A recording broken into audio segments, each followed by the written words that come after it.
Morning everybody, welcome to this week's Tiller's Turf Talk. Hope everyone's keeping really well. Finally some signs of spring. Beautiful sunny day, temperatures, crikey, it feels like late teens at least, so great to have the high-vis jacket off, back to the vest, and yeah, looking forward to a really busy season ahead. So what we're up to today, well, it's all mow, go, so much going on, and today we're going to have a quick look at sand spreading. It's a subject we looked at before, so let's have a look again and refresh everybody, and just to see how it is that we build our revetting turf. So enjoy the video and we'll speak to you in a bit.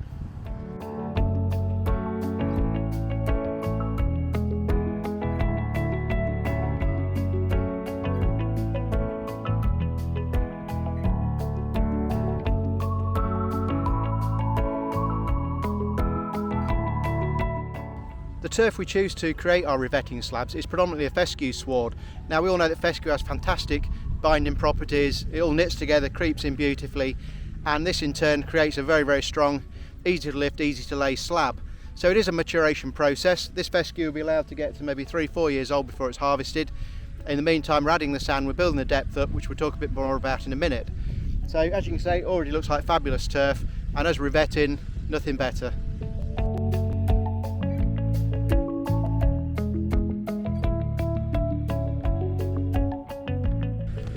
So Dave's done the last pass now, and it's a case of what happens next.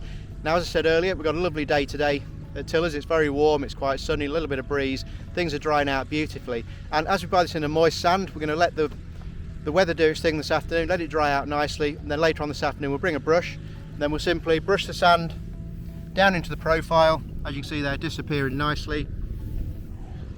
And this just builds a profile another 2 or 3 millimeters, and we're another 2 or 3 millimeters further to the depth that we require pre-harvest. So all gone really well. Like I say, perfect day for this job, and we'll catch up in a bit.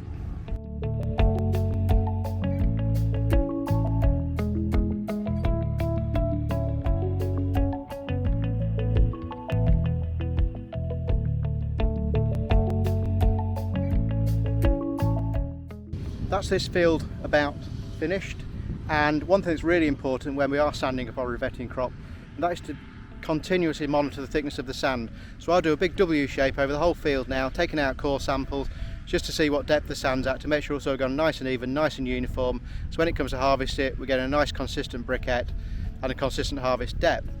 So I've just taken a sample out here to show you a core, and I've done a measurement on that. I always do that with a metal ruler. I tend to find that it's a bit more accurate, and I just pop that on there. This tells us we're about 26-27 millimeters, so I've got another 12-13 millimeters to go, and then we're up to depth here, and then this product will be allowed to mature over the next 2 to 3 years. So it's a nice strong solid briquette that's going to make a fantastic revetting wall, revetting turf for any golf courses. And also we see this product used for things like soft capping, which is, if you take for instance an old ancient relic wall or something like that where you don't put modern coping stones on, it's eroding from the top. So quite often they'll use a thick cut turf like this, and they'll lay it down, fold it over on itself to create like a double thickness fescue cap. And this just naturalises it, makes it a little more natural. But also we're seeing a lot of people now using revetting for features, so things like, you know, T-walls and little walls along through pathways and things like that. It can make a really nice feature, particularly on links courses. But yeah, like I say, Dave now just behind me, just about to finish, and he'll be moving on to the next field now. You know, we're working 3, 4, 5 years ahead with this product to make sure it's the best it can possibly be when it comes to harvest.